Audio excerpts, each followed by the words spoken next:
পেলনীয়া জাবৰৰ দমত উদ্ধাৰ হ'ল তিনিটাকৈ সদ্যজাত শিশুৰ মৃতদেহ। কাৰ্বি পাহাৰৰ ডিফুত সংঘটিত হৈছে এই ঘটনা। ডিফুৰ ধনশিৰি পথৰ চৰচৰিত জাবৰৰ দমৰ মাজত পেলাই থোৱা অৱস্থাত সদ্যজাত শিশুৰ মৃতদেহ উদ্ধাৰ ঘটনাই সমগ্ৰ অঞ্চলতেই চাঞ্চল্যৰ সৃষ্টি কৰিছে। চাফাই কৰ্মীয়ে জাবৰৰ দম জ্বলাই দিয়াৰ সময়তে দেখা পায় মৃতদেহকেইটা।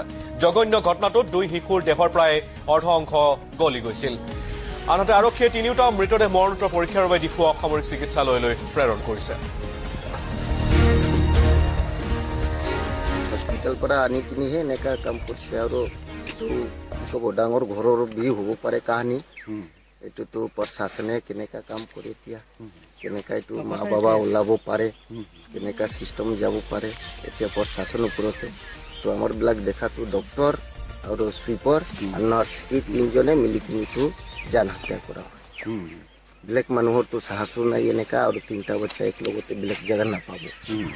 সেইকাৰণে এইটো ডক্টৰৰ মিলা মিলি কাম, হস্পিটেলৰ এইবিলাকহে কাম কৰিছে।